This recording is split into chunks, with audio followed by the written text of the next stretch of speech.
Veríamos el temario de la parte práctica, ¿ok? A ver, para que no nos tardemos mucho, yo sé que tal vez están cansados o algunos se duermen temprano, vamos a iniciar, ¿ok?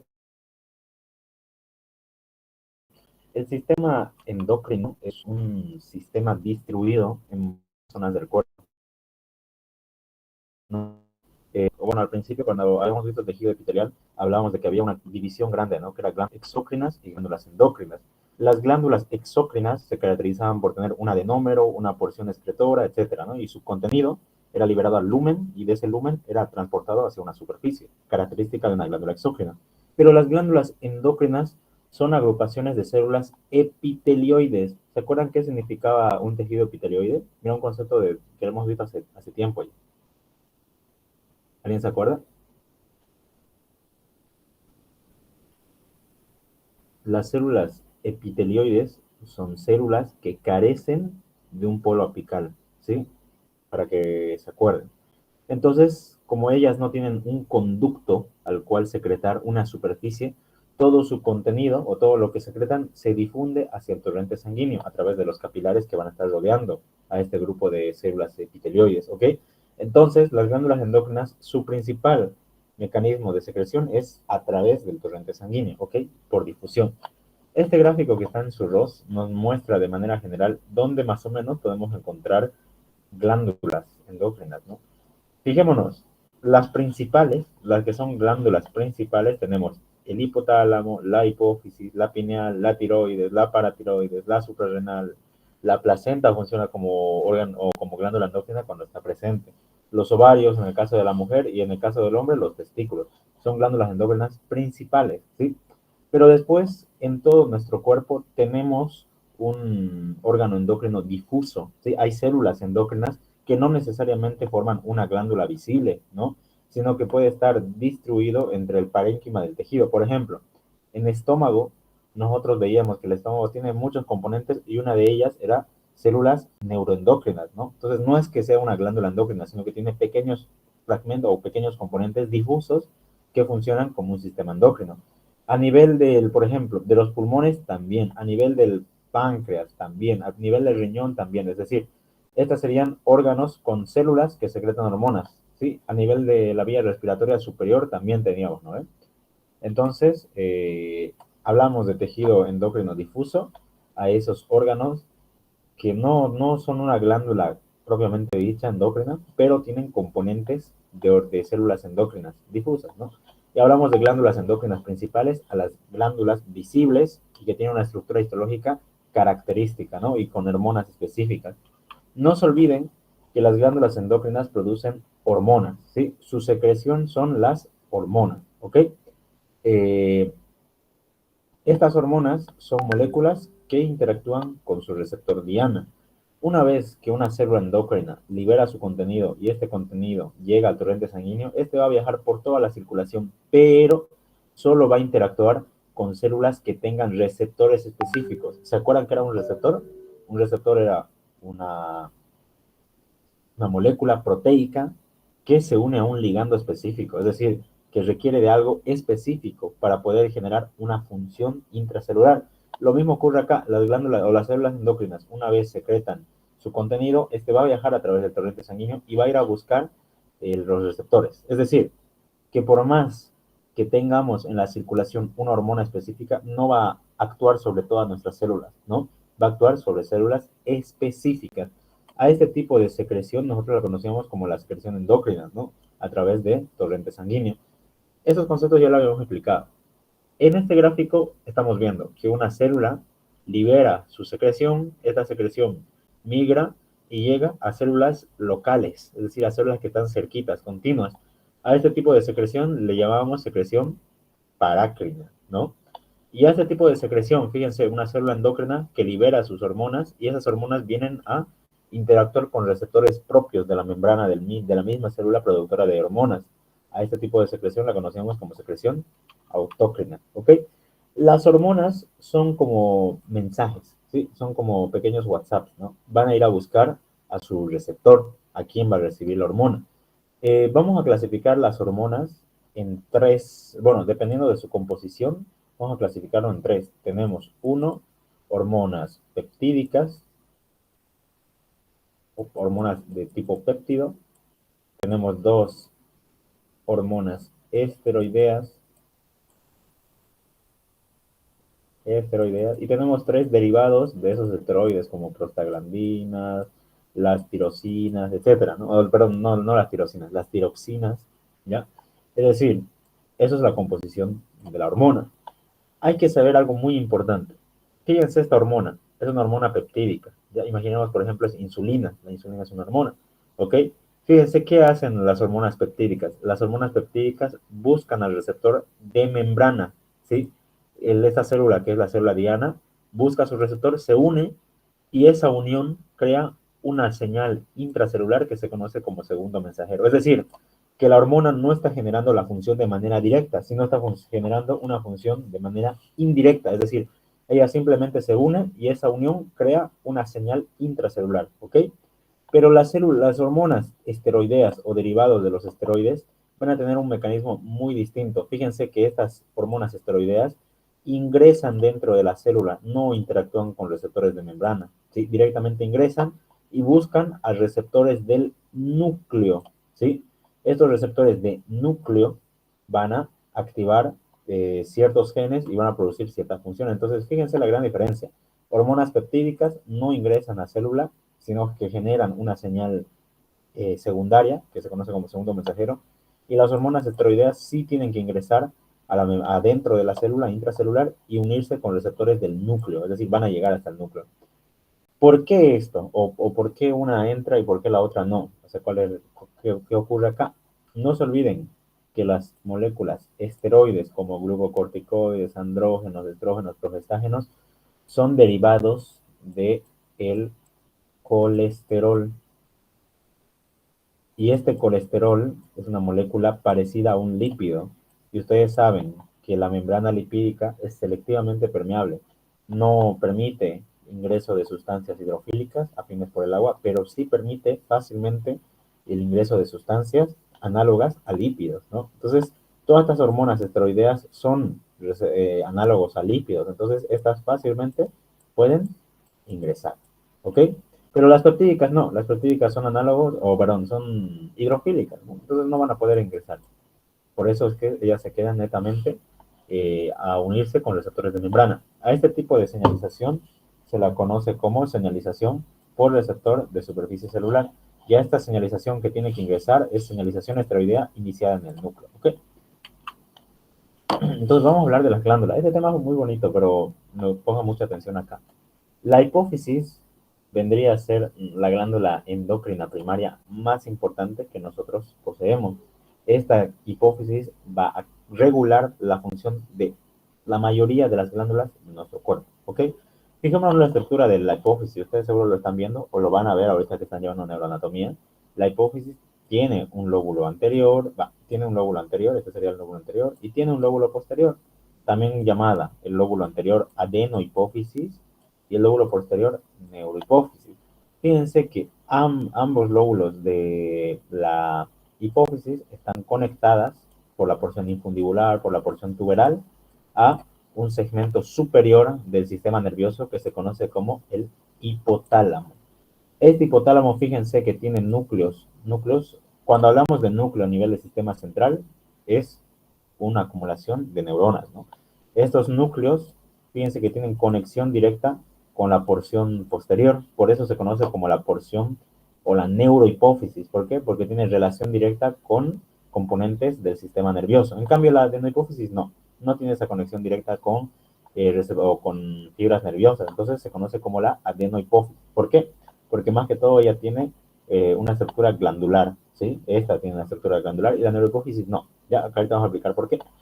Entonces, fíjense acá, en la imagen de la izquierda, podemos ver el lóbulo anterior y el lóbulo posterior. El lóbulo posterior es el que tiene comunicación directa a través de la porción infundibular con el hipotálamo. Ya, ese hipotálamo va a tener núcleos importantes que secretan unas hormonas que van a venir a parar al lóbulo posterior, no así al lóbulo anterior, ¿ok? Cuando ustedes vean una placa de hipófisis, van a tener que ustedes diferenciar bien la zona posterior o la neurohipófisis de la adenohipófisis. Fíjense acá.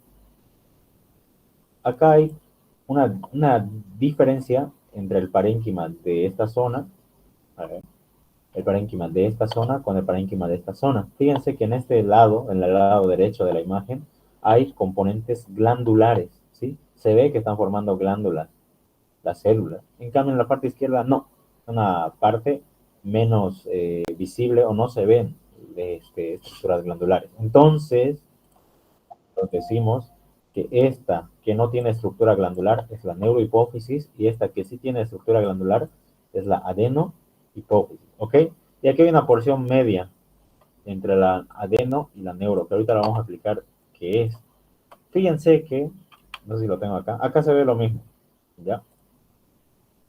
Acá ustedes pueden ver la estructuración glandular, esta es adenohipófisis, y aquí no se ve, esta sería la neurohipófisis. Entre estos dos segmentos hay como una porción media, que es la parte intermedia de la adenohipófisis. Ahorita la vamos a tocar. Veamos. Voy a borrar. La adenohipófisis, ¿sí? Histológicamente va a presentar tres tipos de células, ¿ok? Va a presentar células de tinción basófila, aquí se ve, bonitas, células de tinción acidófila y células de tinción cromófoba, ¿no? Opaca, por así decirlo, una tinción leve, tenue, núcleos hipercrómicos, etcétera, ¿no? Entonces, ¿se nota la diferencia? Yo creo que sí, ¿no? Entonces, a nivel de la adenohipófisis vamos a encontrar tres tipos de células. Células acidófilas, que tienen la característica acidofilia en tinción, células basófilas, que son basófilas, como su nombre lo indica, y células cromófobas, son células que no, como que no se tiñen bien, ¿no? No han agarrado bien la tinción. Aquí se ve bonitas grupos de células cromófobas, ¿no? Aquí estaría células acidófilas y solamente en este segmento de acá vemos células basófilas. Obviamente están bien distribuidas en la adenohipófisis, no solo son un único sitio. Es importante saber si es acidófila o basófila, sí. Y esto de acá, este cuadrito de acá son preguntas de examen, ¿ok? Fíjense que a nivel de la adenohipófisis, no estamos hablando de la neurohipófisis, se van a secretar 6 hormonas importantes, ¿sí? Está la hormona del crecimiento, que ahorita vamos a explicar su función, está la hormona prolactina, está la corticotropina, la folículo estimulante, la luteinizante y la tirotropina, ¿sí? Yo se los puse estos cuadraditos acá para que se ubiquen.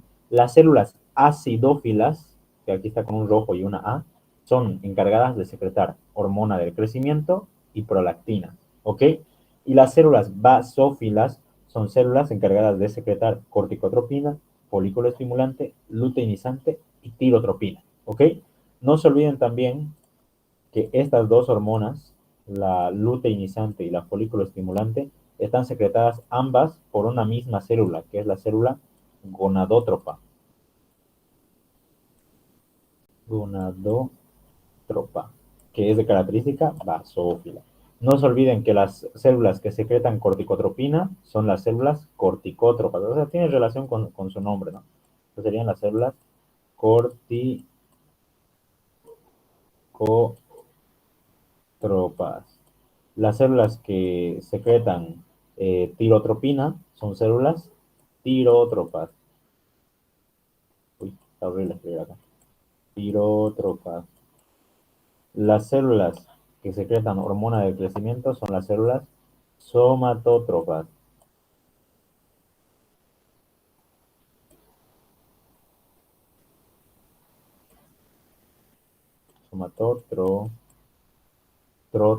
Somatótropas.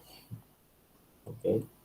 Y las células que secretan prolactina son las células lactótropas. ¿Ok? Lactótropas. Su nombrecito, no es nada más que su nombre. Células somatótrofas son células acidófilas que secretan hormona de crecimiento o también llamadas somatotropina. Las células lactótropas son células acidófilas que secretan prolactina. Las células corticótropas son células basófilas que secretan corticotropina. Las células gonadótropas son células basófilas que secretan folículo estimulante y luteinizante. Las células tirótropas son células basófilas que secretan tirotropina. Muy bien, hasta aquí estaríamos viendo todas las hormonas que se secretan a nivel de la hipófisis anterior o adenohipófisis. Yo les hago una pregunta, ¿quién me puede responder? Si decimos que hay células acidófilas, basófilas. ¿Cuáles son las células cromófobas? Esas que no tenían una función específica.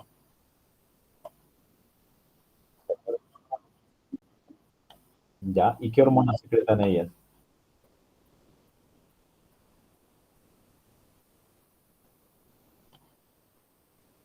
Ya, no pasa nada. Eso igual no. No se secreta melanina estimulante. Pero lo vamos a tocar ahorita, ¿ok?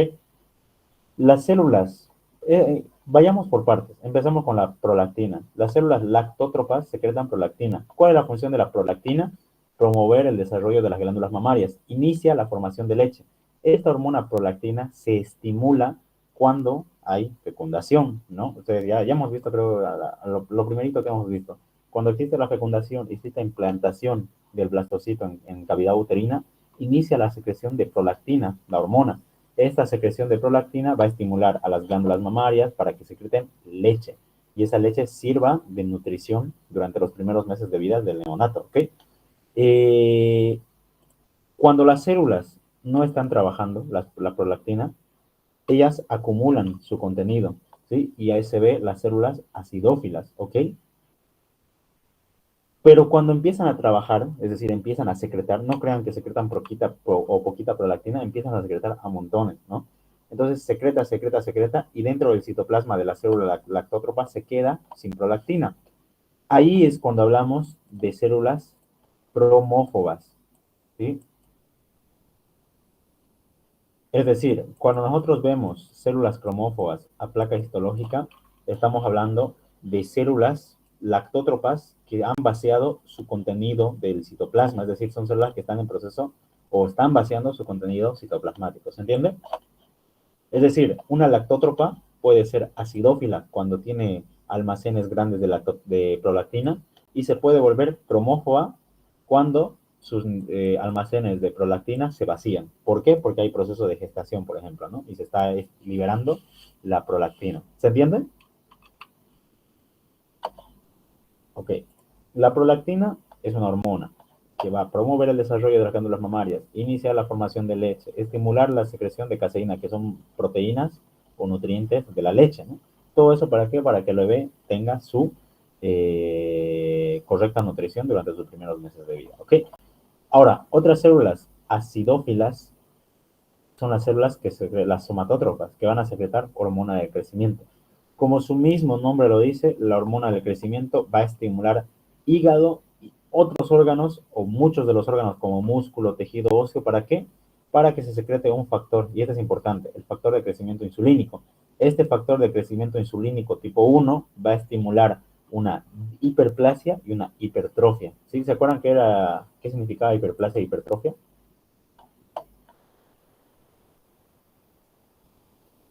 Hiperplasia es cuando hay aumento del número de células. Hipertrofia es cuando hay un crecimiento de la célula. Solita una se vuelve grande. Hiperplasia es cuando varias células, o son muchas células y el órgano se ve grande, ¿ok? Es decir, gracias a esta hormona del crecimiento es que nosotros crecemos en talla, en grosor y etcétera, ¿no? Gracias a la secreción de la somatotrofina, que es una hormona o la hormona del crecimiento. La corticotropina es una hormona secretada por las células corticótropas de característica basófila. Es una hormona que va a viajar a la glándula suprarrenal del riñón y en ahí va a estimular la secreción de glucocorticoides y gonadocorticoides. En resumen eso, ¿no? Va a la glándula suprarrenal y estimula la secreción de sus hormonas, que vamos a ver más adelante. La hormona folículo estimulante es una hormona producida por las células gonadótropas de característica basófila. La folículo estimulante va a estimular el desarrollo folicular, la maduración folicular en la mujer y la espermatogénesis en el varón, ¿ya? La hormona luteinizante, en el caso de la mujer, estimulaba la aparición del cuerpo lúteo, estimulaba la ovulación. En el caso del varón, estimulaba la secreción de testosterona a nivel de las células del iris, ¿no? Eso ya lo sabíamos. La tirótropa, la célula o la tirotropina es una hormona que la secretan las células tirótropas de característica basófila. Su principal función es estimular a la tiroides. Es decir, esta tirotropina va a viajar a la glándula tiroidea y va a hacer que la tiroides secrete sus hormonas, ¿ok? Entonces, no nos olvidemos de las funciones de la adenohipófisis, son bien preguntadas. ¿Dónde me fue?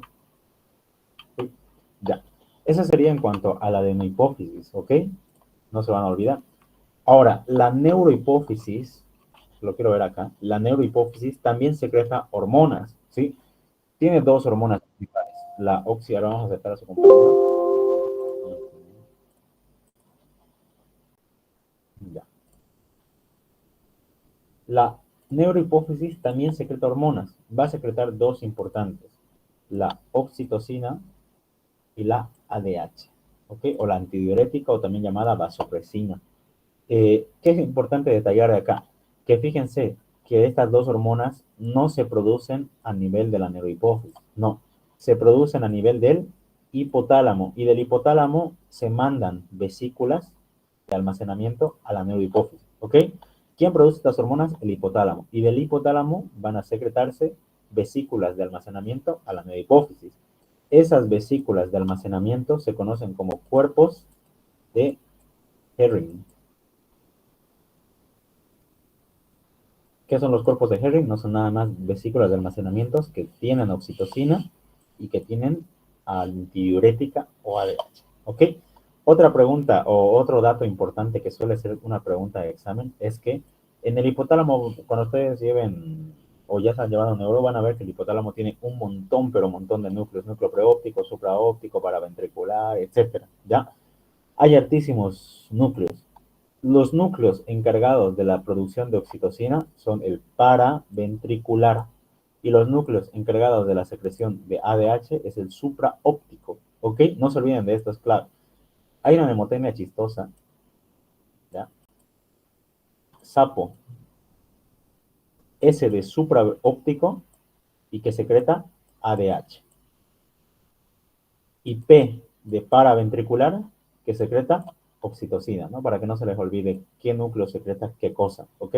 Entonces, estos dos núcleos hipotalámicos van a secretar sus hormonas, la van a almacenar la neurohipófisis y lo van a almacenar a través de vesículas que se conocen como cuerpos de Herring, ¿ok? Dentro de la neurohipófisis, fíjense que aquí no vemos, aquí vemos la estructura glandular, pero en la neurohipófisis no. Sin embargo, en la neurohipófisis sí se ven células, ¿no? Aquí hay varias células con sus núcleos. Y por ejemplo, esto de acá, este de acá,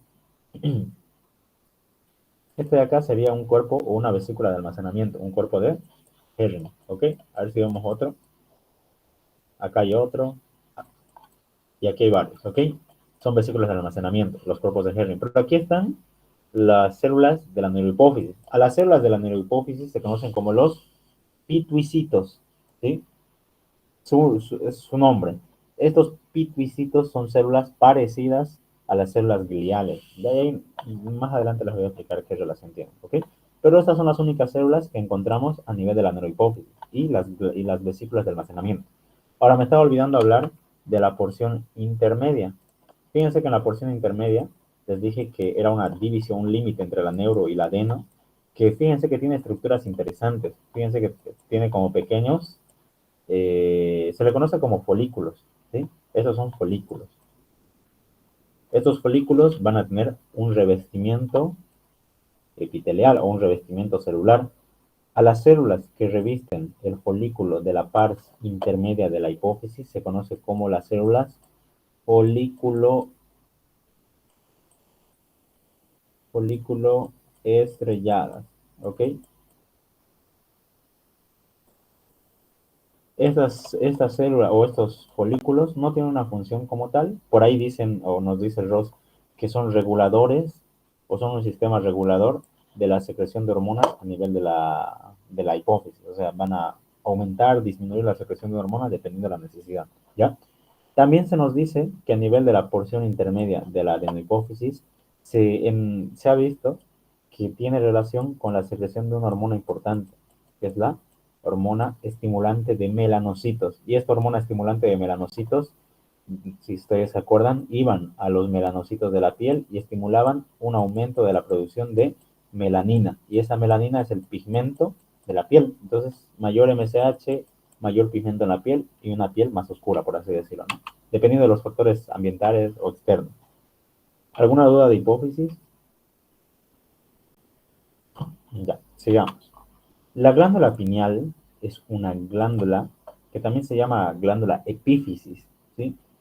Esta glándula, que también se encuentra a nivel del sistema nervioso central, me olvidé decir, ¿no? La hipófisis se encuentra a nivel del sistema nervioso central, en la silla turca, ¿no? En la silla hipofisial.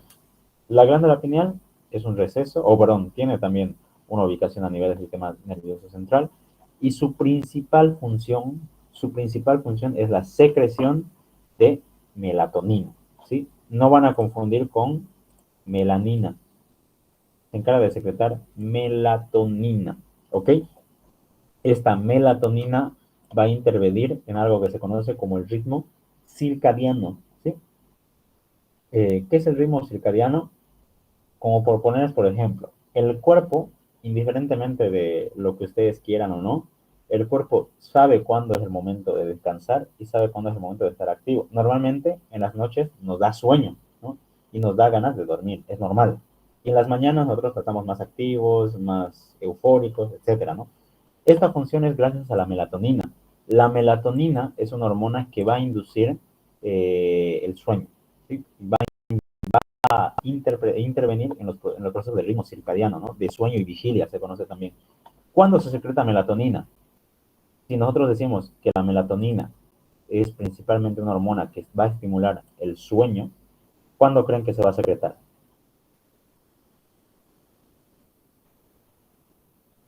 ¿Qué dicen? En la noche, ¿ok? Principalmente en la noche. ¿Por qué? Porque hay ausencia o falta de luz.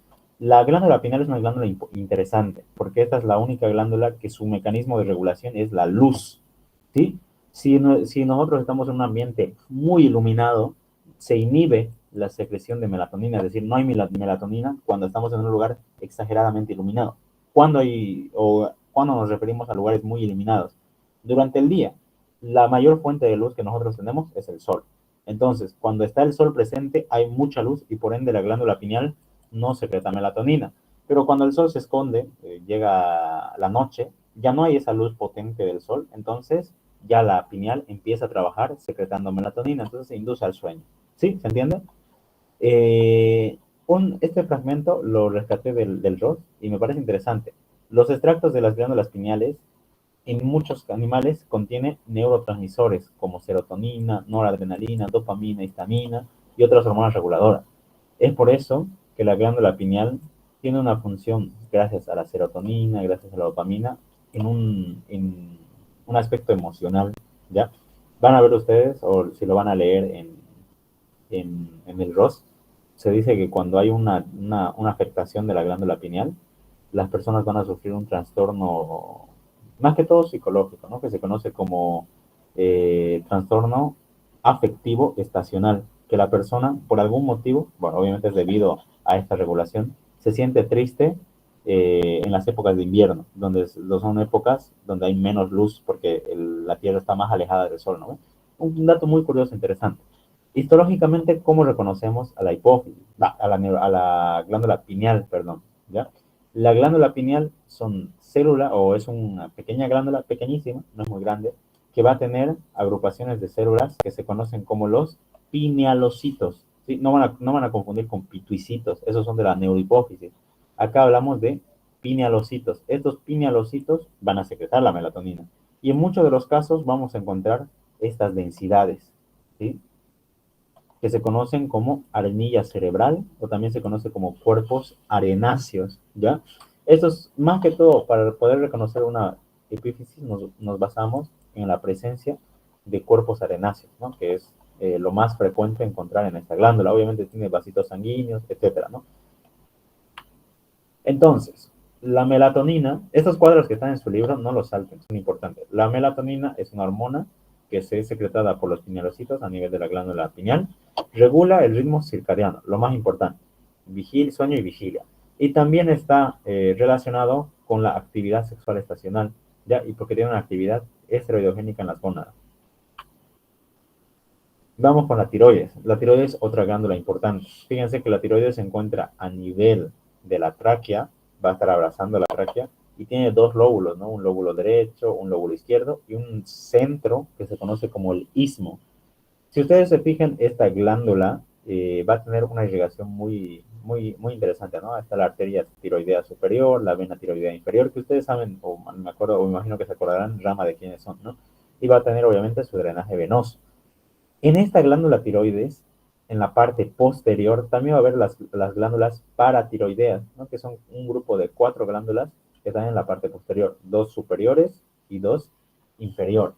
Pero hablemos específicamente de la tiroides. La tiroides es una glándula que su estructuración es folicular, ¿sí? Su histología es folicular. Lo mismo que hemos hablado acá, a nivel de la parte intermedia, está formado de estos folículos. La misma estructuración histológica tiene la tiroides. Va a estar formado por folículos. A las células que revisten los folículos, como acá, a esas células las conocemos como células foliculares. ¿Por qué? Porque están revistiendo al folículo. Y a las células que están entre dos folículos o en el medio de los folículos se conoce como células parafoliculares. ¿Por qué? Porque están a la periferia o alrededor del folículo, no están formando parte del folículo. ¿Qué característica histológica tiene la tiroides? Fíjense que los folículos van a estar inundados de un líquido en el centro y siempre está ahí, ¿sí? A este líquido se le conoce como coloide y eso es característico histológico de la tiroides. Vemos folículos con coloide. Si ustedes se dan cuenta, las células foliculares, ¿qué tipo de células son epitelialmente hablando? ¿Qué forma tienen? ¿O cuál es el epitelio de los folículos tiroideos? Cúbico simple, es característico. Entonces no es difícil de reconocer tiroides. Vamos a ver folículos con células cúbicas y coloides, ¿ok? Y las células que están entre medio de dos folículos se conocen como las células parafolicular. ¿Cuál es la importancia de estas dos células? Las células foliculares van a secretar las hormonas tiroideas y las células parafoliculares secretan la calcitonina. Por eso también se llaman células C, porque son secretoras de calcitonina. Que ahorita vamos a explicar cuál es la función. Fíjense que no es muy difícil de reconocer tiroides, ¿no? Folículos, epitelio cúbico simple y un coloide. Este coloide, yo para acordarme, lo veo, lo asocio con una piscina, ¿ya? Como si tuviera una piscina de líquido en centro del coloide, que me ayuda a acordarme. Entonces, las hormonas que se secretan a nivel de la tiroides son las tiroxinas, hormonas tiroideas. Estas hormonas tiroideas están sintetizadas por las células foliculares, o también llamadas células principales. ¿Ok? Las tiroxinas van a tener muchas funciones, ¿sí? Que ahorita vamos a hablar una por una. Pero esto de acá es pregunta de examen del doctor, ¿sí? Varias veces lo puso en su examen. Las hormonas tiroideas son la tetrayodotironina y la triyodotironina. Fíjense lo interesante. Yodo. Para que se secreten las hormonas tiroideas se requiere de la presencia de yodo, un elemento químico poco común, ¿no? Pero tenemos presencia de yodo en nuestro cuerpo en pequeñas cantidades y sirve principalmente para, a ver, vamos a aceptar, y sirve principalmente para la síntesis de esas hormonas tiroideas, que en conjunto se conocen como tiroxinas. Se habla de tetrayodotironina cuando hay 4 moléculas de monoyodotirosina.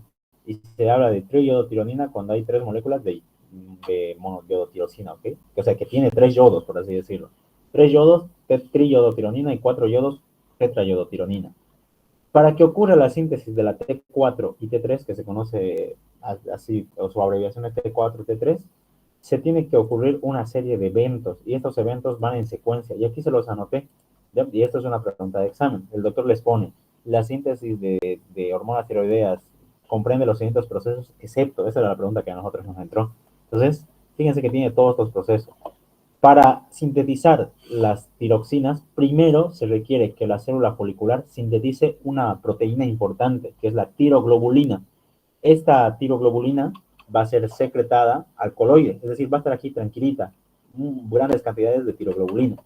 Después de la circulación que viene de las arterias o de las venas, va a captar yodo de la circulación. Ese yodo lo capta y lo manda al coloide, es decir, de los capilares lo absorbe y lo manda al coloide. Entonces la segunda fase es captación y difusión del yodo al coloide.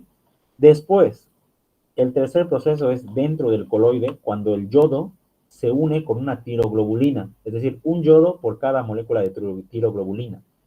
Ahora, entonces, cuando se une el yodo y la tiroglobulina, se crea la monoyodotirosina, es decir, tiene una sola molécula de yodo, ¿sí? Es este proceso. Ahora, después estas monoyodotirosinas se van a volver a agrupar entre ellas. Si tenemos dos monoyodotirosinas, se convierte en una diyodotirosina, porque hay dos. Y si le aumentamos una más, ¿se convierte en qué? En triyodotirosina, que es lo que nos interesa. Y si le aumentamos una más, se convierte en tetrayodotirosina, que es también otra hormona importante. La T3 y la T4 son las importantes. La monoyodotirosina, la diyodotirosina, no. Requieren convertirse en T3 o T4. Cuando en el coloide ya se sintetizó T3, ya se sintetizó T4, estas van a volver a salir a través de las células foliculares a la circulación. Por eso el cuarto paso es la reabsorción del coloide. Es decir, las células foliculares absorben a estas hormonas junto con el coloide y lo envían a circulación. Y obviamente, una vez que se reabsorbe el coloide, se libera la T3 y la T4 a la circulación. Estos procesos son fundamentales para la síntesis de hormonas tiroideas, ¿sí? Y es pregunta de examen, ¿ok? ¿Cuál es la función de las hormonas tiroideas una vez ya están en circulación sanguínea? Fíjense que regulan el metabolismo basal.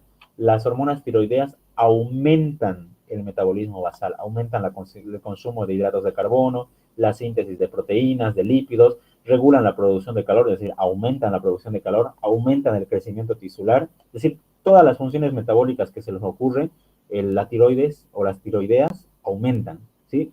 Aumenta la digestión, aumenta el tiempo de digestión, o sea, aumenta la velocidad de la digestión, aumenta todas las funciones metabólicas que se les pueda ocurrir, las hormonas tiroideas las aumentan, ¿ok? Por eso se conoce como regulador del metabolismo basal, pero este aumenta el metabolismo basal, aumenta el calor, aumenta la frecuencia cardíaca, aumenta una serie o un montón de factores metabólicos del cuerpo, ¿ok? Esa sería las tiroxinas producidas por las células foliculares.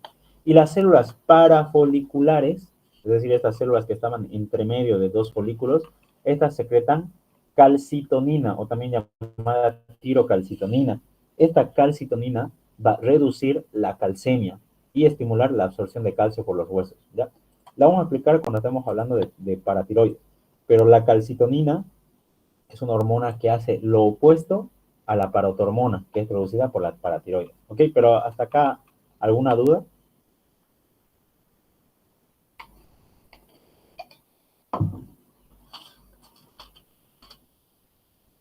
Diría que no, entonces.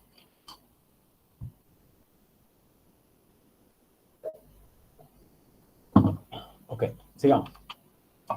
Acá podemos ver, y esto está en su ROS, un proceso general de las fases que hemos hablado, de las 6 fases de la síntesis de tiroxina. Primero, lo primero que ocurre es que hay una captación. Primero es la síntesis de tiroglobulina, ¿sí? Las células foliculares sintetizan tiroglobulina y lo llevan a su coloide. Después, el segundo paso es la captación de yodo o de yoduro, ¿ya? Cuando hablen del yodo, preferiblemente hablar de yoduro, ¿sí? Del ion, porque el yodo vendría a ser tóxico, ¿ya? El yoduro es el que maneja nuestro cuerpo, ahí me equivoqué yo. La captación de yoduro. Este yoduro va a ir al coloide.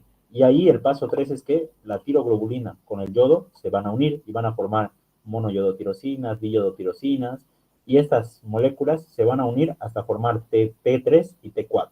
Una vez que ya haya T3 y T4 en el coloide, van a ser reabsorbidas por las células foliculares y van a ser enviadas a la circulación sanguínea, ¿ok? Y esas hormonas tiroideas van a ir a activar receptores de las células diana que están en muchas partes del cuerpo, ¿ok?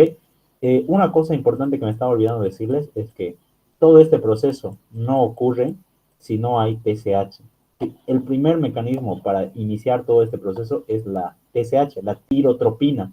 Esta tirotropina, ¿dónde se sintetizaba? A nivel de la hipófisis anterior. Es decir, ocurre o no ocurre todo este proceso si la hipófisis no secreta tirotropina.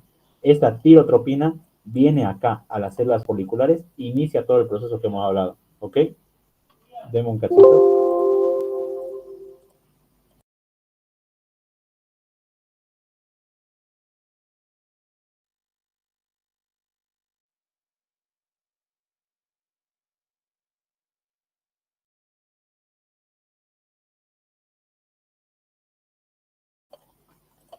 Bueno, entonces, como les decía, este proceso no ocurre si no hay tirotropina.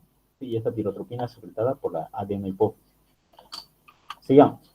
La paratiroides son un grupo de 4 glándulas, 2 superiores y 2 posteriores, que se encuentran posterior a los lóbulos tiroideos, ¿no? El lóbulo izquierdo, el lóbulo derecho.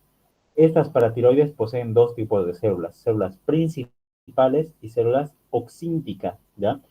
Veamos, las células principales, fíjense que histológicamente tienen una característica más basófila y las células oxífilas, no oxínticas, perdón, oxífilas, son células de carácter acidófilo, ¿sí? Y se nota acá la diferencia celular. Lo importante de la paratiroides, las células principales secretan paratormona, ¿ok? Una hormona de la paratiroides, que se abrevia PTH, paratormona. Y esta paratormona es opuesto a la función de la calcitonina. ¿Y esta calcitonina quién la hacía? Las células parafoliculares de la tiroides, ¿ok? En cuanto a su estructura histológica de la paratiroides, fíjense que tiene distribuciones glandulares y se puede ver dos grupos celulares, pero en muchos de los casos, en esa paratiroides hay presencia de tejido adiposo, ¿sí? Entonces puede llegar un poquito a ser un poquito difícil de reconocer una paratiroides, pero se nota la diferencia histológica de células. Fíjense, todas estas son células basófilas, que son las células principales, y aquí fíjense este grupo celular de acá. Hay diferencia, ¿no? Entre estas células y estas células. Estas son las células oxífilas, ¿sí? Característica más acidófila. ¿Qué hacen las células oxífilas? No se conoce su función, es decir, no sabemos qué hacen. Podríamos decir que no hace nada, ¿no? Pero realmente en el cuerpo no hay nada que no haga nada. Pero por el momento no se conoce su función. Las células principales secretan paratormona, con eso nos quedamos, ¿ok? Acá, por ejemplo, en la imagen de la derecha, ¿qué estamos viendo? ¿Qué sería esto para ustedes, chicos? Esta zona inferior de la imagen.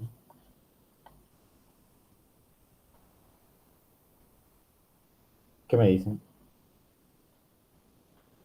¿Nadie? Acá estamos viendo folículos tiroideos, ¿ok? ¿Me están escuchando? A ver, creo que no le activé el micrófono. Ah, ya, se reactivó. Estos de acá serían folículos tiroideos y están en relación con la paratiroides, ¿no? Porque la paratiroides está en la zona posterior de la hipófisis. Fíjense que entre la paratiroides y la tiroides hay tejido conectivo que separa, ¿no? Nada más. Es un tejido conectivo bastante laxo, ¿ok? Ahora, la paratiroidea es una función opuesta a la calcitonina, ¿no?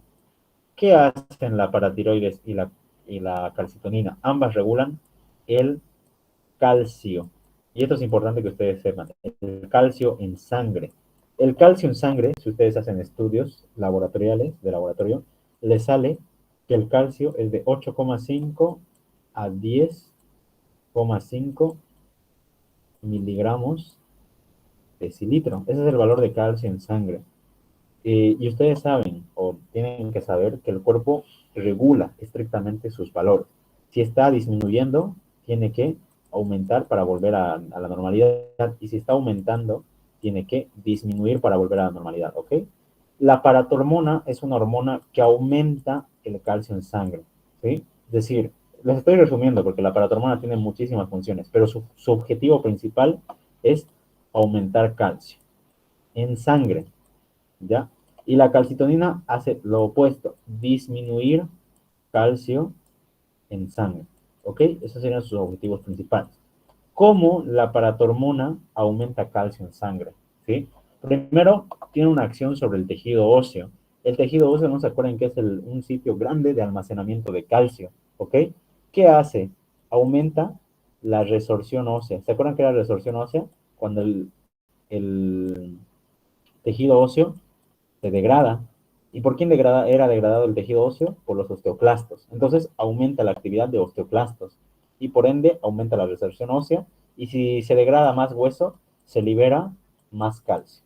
Esa es una forma como la paratormona aumenta calcio en sangre. Dos, disminuye la excreción renal de calcio.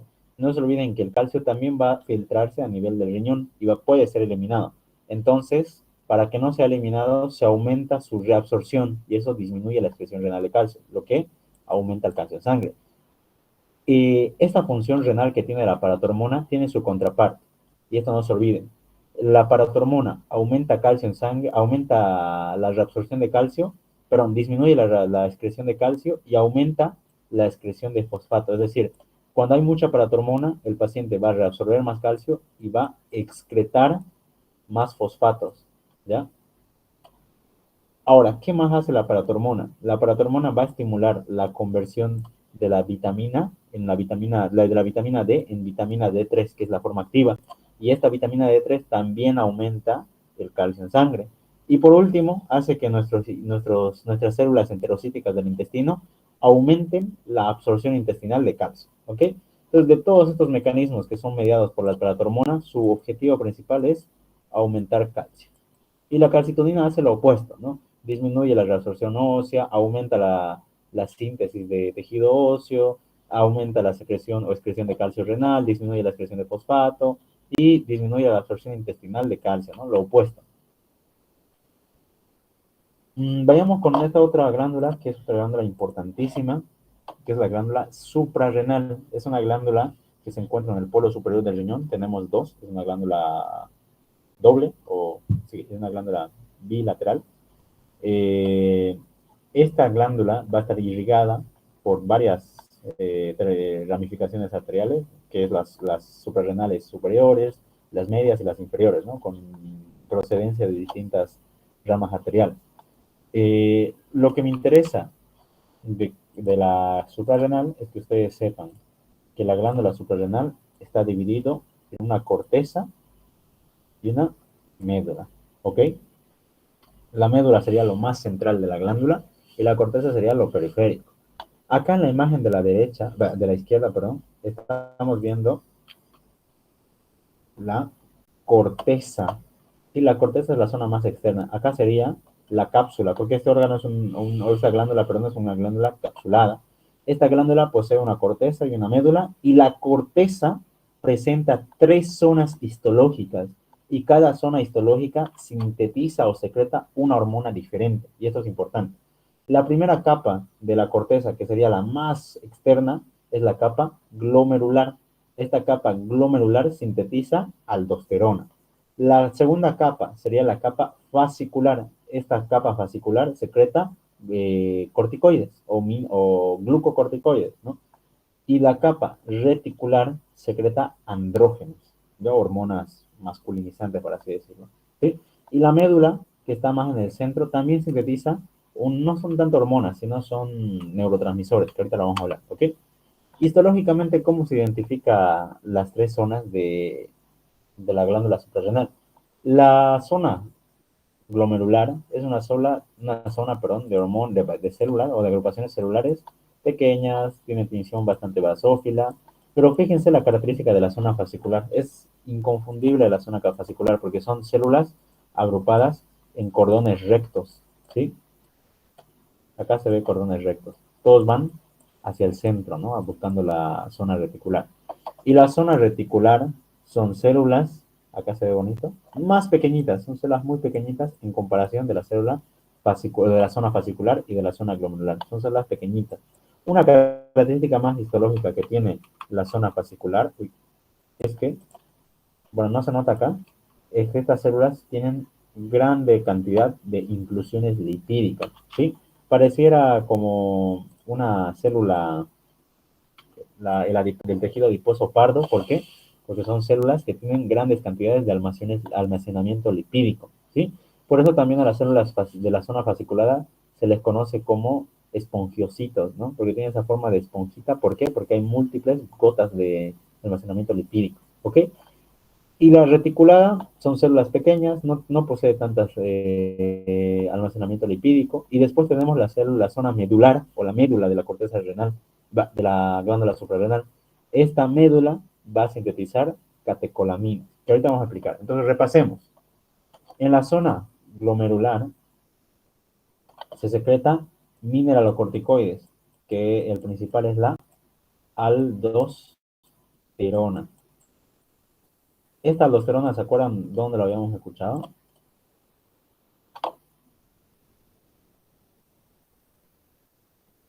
No se acuerdan, ¿no?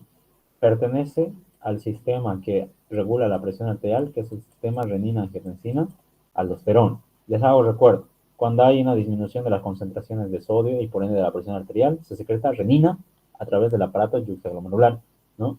Esa renina convierte el angiotensinógeno en angiotensina 1, viaja al pulmón, se convierte en angiotensina 2, y esa angiotensina 2 viene a la zona glomerular y estimula la secreción de aldosterona. La aldosterona viaja al riñón y estimula a nivel del túbulo contorneado distal y colector el aumento o la reabsorción de sodio, ¿sí? Y ese sodio va a aumentar la presión arterial. Entonces, función de la aldosterona, aumenta presión arterial. La zona fasciculada secreta glucocorticoides. Entre el más conocido que nosotros tenemos es el cortisol, ¿sí? Este cortisol tiene muchas funciones metabólicas, ¿ya? Una de ellas se conoce como una hormona que aumenta la glucosa en sangre, es modulador de la inflamación, etcétera, ¿no? Pero lo más importante acá es que ustedes se acuerden qué zona secreta qué cosa. Y la zona reticular secreta andrógenos. ¿Cuáles son los andrógenos?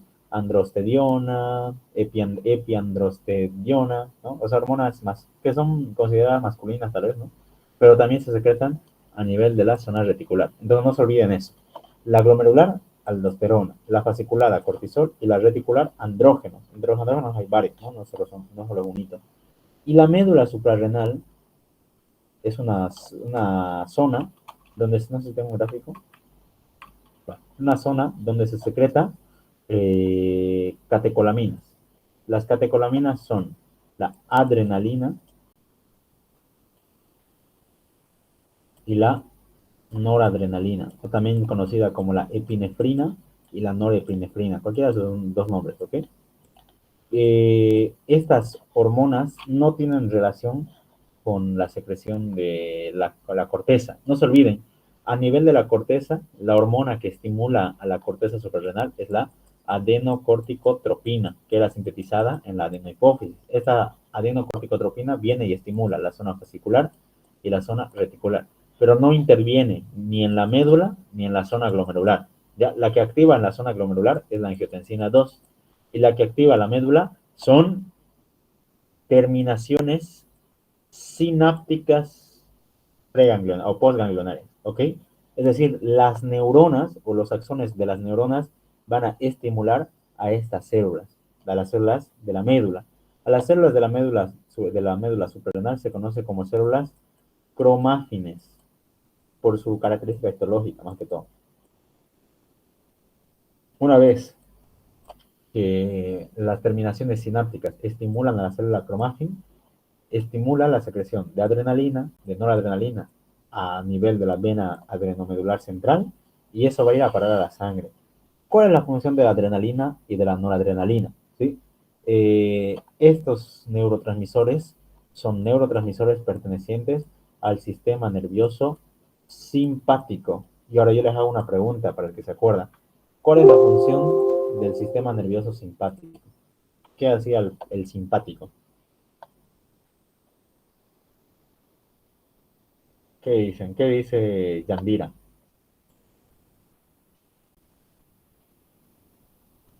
¿Qué dice Luis Calustro?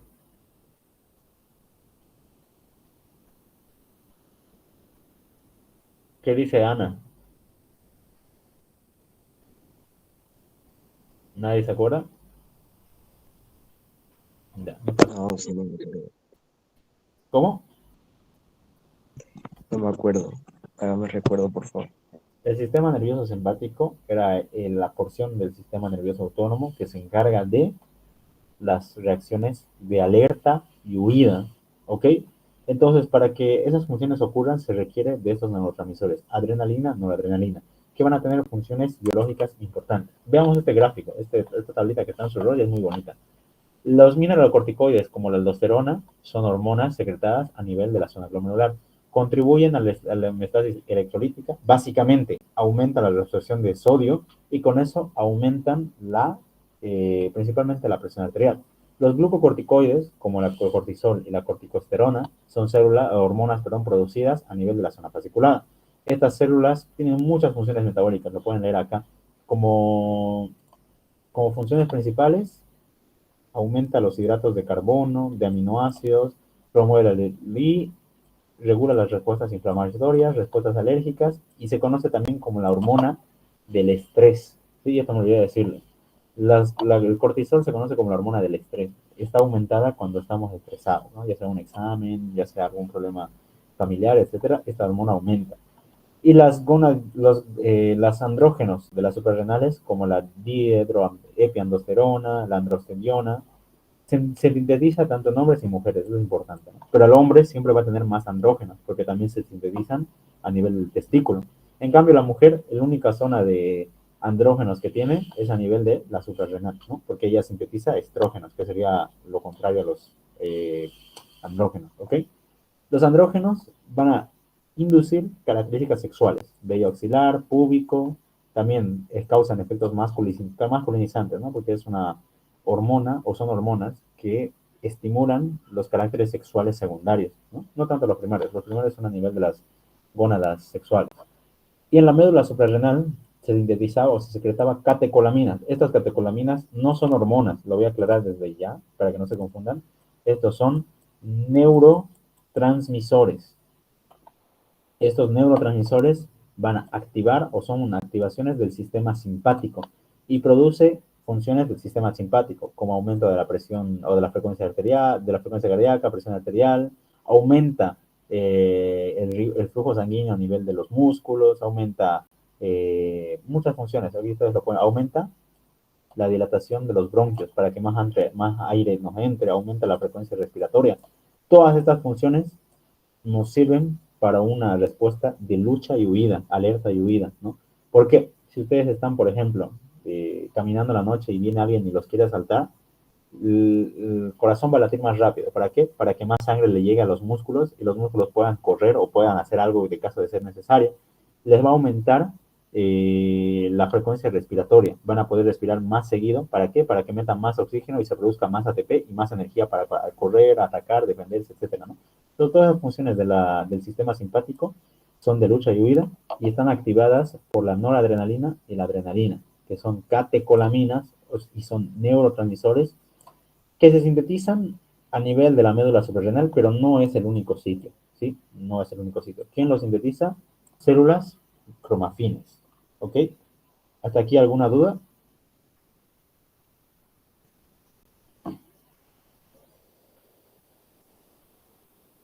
Ya. Entonces, hasta ahí sería todo, ¿ok? Esta semana no vamos a tener práctica